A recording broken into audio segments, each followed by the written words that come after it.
Hi everyone, it's Az here from HeelvsBabyface. It's early in the morning here, Thursday, 4th of May 2023. Hence no lights on yet. They don't get put on till the afternoon. Don't know why, just reasons. Anyway, another day, another Marvel movie gets released. Guardians of the Galaxy Vol.3. And the reason why I'm up early today is I'm going to head to the cinema soon to see it. But is it going to be just like every other Marvel movie in Phase 4 and 5? Or are we actually going to get something decent for a change? Let's see what the critics think! A little look at Rotten Tomatoes. That bastion of objectivity shows that it seems to be off to a pretty decent start. 80% from the critics.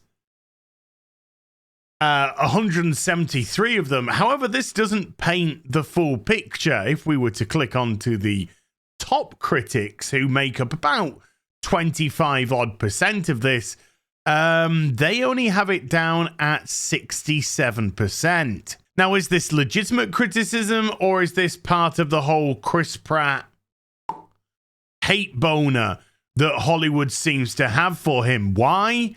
Nobody seems to really know. It's probably got something to do with the fact that he's a Christian, has religious beliefs, and therefore people would like to taint him with all the dogma and stigma and words that end in ma, that center around, how can I put this tactfully? Teachings of the good book. So just using the top critics, it comes as no surprise that you get the old, this isn't very funny, through to this is the funniest Guardians there's been, from this is great, through to this is not so good, through to this is self-pitying, through to this is celebratory, because that's what critics do. Look, the only way that I'm going to know is to see it myself. So let's piss off to the cinema. What? I'm going to go to the cinema, watch a movie, talk about that thing. What do you have, fucking Afghanistan? Then she came back. Came back a total dick. Oh, please. That is the gist of it. Here I am at the cinema. Nice and early, hopefully no grommets. That's children to people who aren't from the UK. Let's go see what it's like, let's go see what it's like.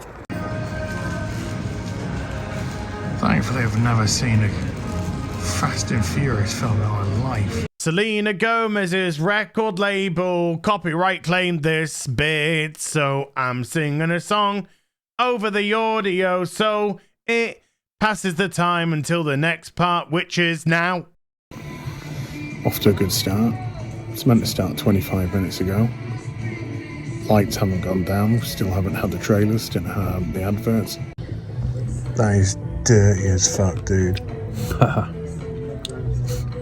Dirty. Keep eating it though, I need to see you eat it. Oh yeah, baby, you get it in your fucking mouth, you put those fucking sugars in your mouth. So just come out of Guardians and well, that was a film. I mean, there was problems with the card machine here, so had to pay cash, and then the projectors wouldn't work, so the film started 40 minutes late, and then when it did, we'll get into it when I get back home.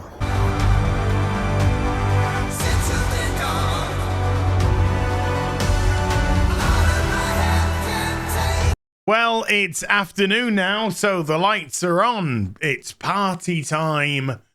Excellent. Unlike Guardians of the Galaxy. Look, it's not I wouldn't say it's a bad film. It's certainly better than anything that was in Phase 4, and it's certainly better than Ant-Man Commie-Mania.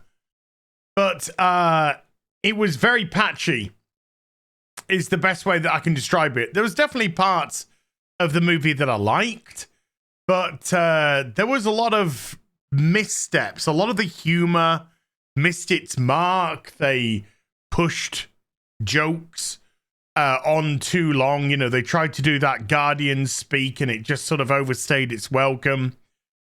In terms of characters, because I'm going to keep this spoiler free, I don't understand why Adam Warlock was in the film at all. They don't play a particularly big role, and the character is not portrayed well in the slightest. So if you're a fan of Adam Warlock, oopsies, you're in for a bit of a shock. They sidelined Rocket and Gamora for vast portions of the film, and you know, Zoe Saldana, yeah, I think so. She's a great actress, and when she was actually on screen, she was really good.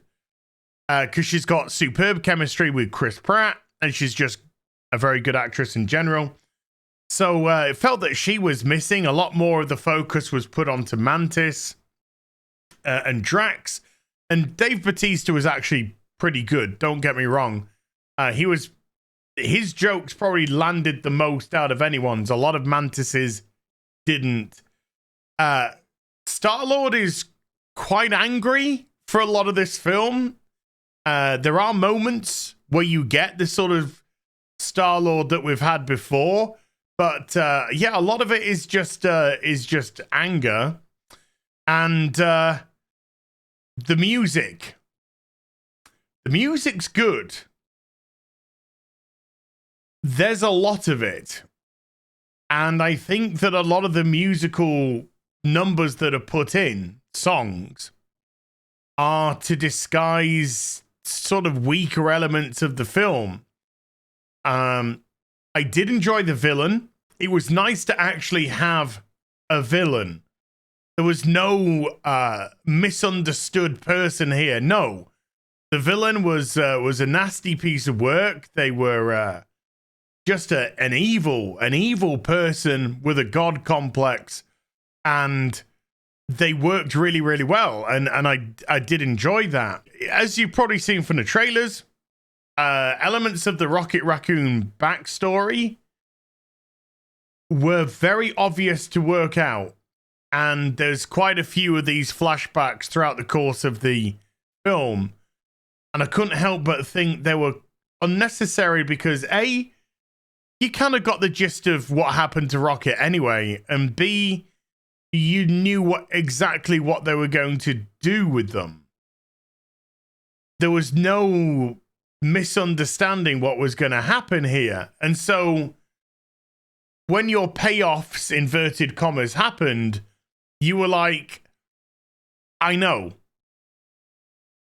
It's, you know, we could see that coming a country mile away. Hey, let's say a couple of positive things before moving on.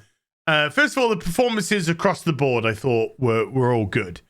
I don't think there was particularly any bad performances apart from the Adam Warlock and maybe somebody related to Adam Warlock. And there's no identity politics in this at all, unless you're talking about animals, maybe. But you know, there's none of that nonsense in this, and it was nice to just be able to watch a film and judge it based off what the director and cinematographer and editor and all that lot have put together. So in that regard, it was nice to just kind of watch an okay-ish movie. But I gotta keep it real, and there's a lot of dour moments in this film. It's very downbeat. The first hour particularly, it's very miserable, and it kind of loses itself in a little bit of misery. On top of that, you feel as if James Gunn was very self-indulgent with quite a lot of aspects of the film, including the music, which I've already mentioned.